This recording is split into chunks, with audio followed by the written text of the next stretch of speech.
Donc aujourd'hui, je voulais vous parler d'un sujet que j'ai vécu et que beaucoup de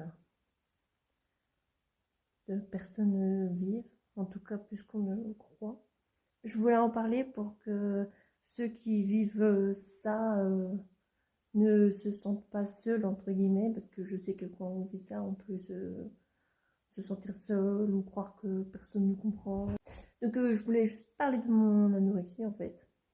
J'étais J'étais anorexique de 2016 à 2019.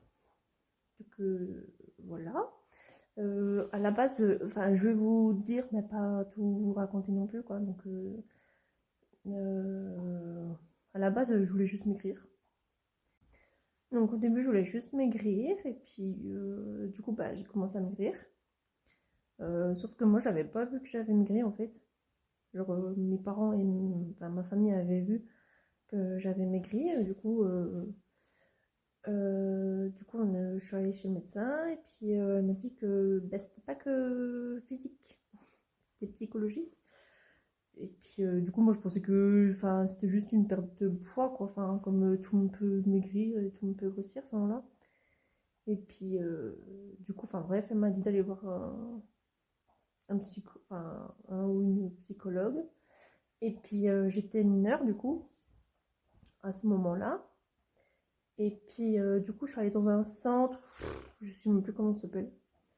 Dans un centre où il y a plein de professionnels, mais c'est pour enfants, enfin oui, de enfants jusqu'à mineurs, quoi. Donc du coup, je suis allée dans un truc comme ça. Au début, j'ai vu une psychiatre. Elle m'a dit, qu'en gros, je pourrais rien, enfin qu'elle pouvait rien faire de plus, quoi. Que je devais aller voir la psychologue. Du coup, je suis allée voir la psychologue qui était dans le centre. Après, du coup, je suis devenue majeure, du coup, logique. Et du coup, bah, j'ai dû trouver une autre psychologue. Et puis du coup, bah, je suis allée voir une autre psychologue. Et puis j'allais une fois par semaine. J'allais une fois par semaine chez mon médecin traitant et une fois par semaine chez la psychologue. Je suis descendue à 32 kilos. J'ai eu la chance de ne pas être allée à l'hôpital. J'ai eu le déclic, qu'en gros ça allait pas avant de me retrouver à l'hôpital, donc j'ai eu la chance de ne pas être à l'hôpital quand même. Je ne me suis pas fait vomir non plus, parce qu'il y en a qui se font vomir. Bah, ça n'a pas été des années faciles, hein, surtout pour ma famille. Et quand on est dans la maladie, on ne se rend pas compte en fait. On croit enfin, comment dire, qu'on est mal. Enfin, genre, il n'y a que nous qui sommes mal alors que notre famille est encore plus mal. Parce que du coup, elles ne savent pas comment agir, ils ne savent pas comment faire pour nous aider, quoi. Mais ça, je m'en suis rendu compte après ma maladie, du coup. Et, parce que moi, je pensais clairement que personne ne me comprenait, enfin voilà. Et puis, alors que non. Puis, il y a des personnes proches, très proches de moi, qui m'ont dit que j'avais voulu être comme ça. Alors qu'une maladie, ça se choisit pas, en fait, peu importe la maladie. Ça m'a éloignée de certaines personnes et ça m'a rapproché de d'autres personnes. Et,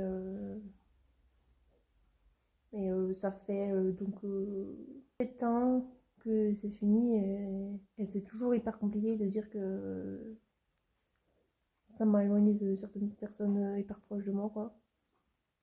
Mais bon, c'est comme ça. J'ai pas choisi. Hein. Et puis voilà, après, ce qui m'a aidé aussi à m'en sortir, c'est la psychologue, hein, le suivi chez la psychologue, et puis faire un truc que j'aime aussi, parce que j'ai fait un BTS après le lycée, parce que je savais pas quoi faire. Et j'ai pas du tout aimé le BTS, quoi. Et puis après, j'ai fait une formation dans les chiens, enfin, bref. Et j'ai adoré, et je pense que ça m'a aidé aussi à aller mieux, parce que j'étais bien dans ce que je faisais, quoi. J'aimais bien ce que je faisais, donc voilà. Et puis, enfin voilà, je sais pas, c'est horrible parce que j'avais envie de dire plein de choses, mais je sais pas quoi dire en fait. Et,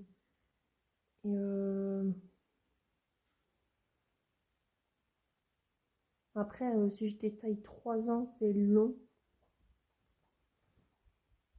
mais et enfin, j'oublie plein de trucs et ça me saoule parce que je voulais faire une vidéo bien entre guillemets euh, pour que plein de gens se reconnaissent, enfin, plein de gens se reconnaissent, pour que les personnes qui vivent l'anorexie, la boulimie, enfin plein de choses comme ça puissent se reconnaître, mais sauf que je sais pas quoi dire en fait. Enfin, j'ai envie de dire plein de choses, mais en même temps c'est un peu compliqué d'en parler. Donc voilà. Donc voilà, en fait, juste le but de cette vidéo, c'était juste dire que ceux qui vivent ça, ben, vous n'êtes pas seuls et que c'est hyper important d'en parler parce que ben, je vais pas dire que tu peux limite en mourir, mais bon, tu es en sous-nutrition, tu te nourris plus, entre guillemets. Et puis, je faisais 32 kilos, habillée, chaussures, des chaussures de marche, quoi. Donc, voilà. Donc, voilà, c'était juste pour vous dire que il faut en parler, même enfin, un professionnel, à vos parents, à votre famille, à une amie, à n'importe, enfin, à une personne en qui vous avez confiance et tout, et que vous n'êtes pas seul à vivre ça, et qu'il y a plein de gens qui peuvent vous comprendre.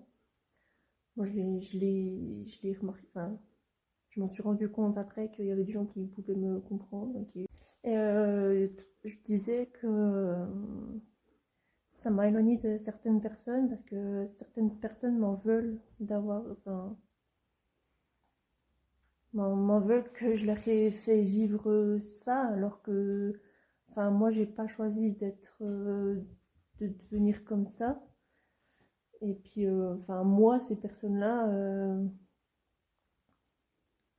n'importe quelle maladie elles auraient vécu ou que demain elles sont malades, jamais je m'éloignerai d'elles parce qu'elles sont malades et jamais je leur dirai qu'elles ont voulu être comme ça parce que ben, une maladie ça se choisit pas. Et cette phrase-là de m'a dit t'as choisi d'être comme ça fait.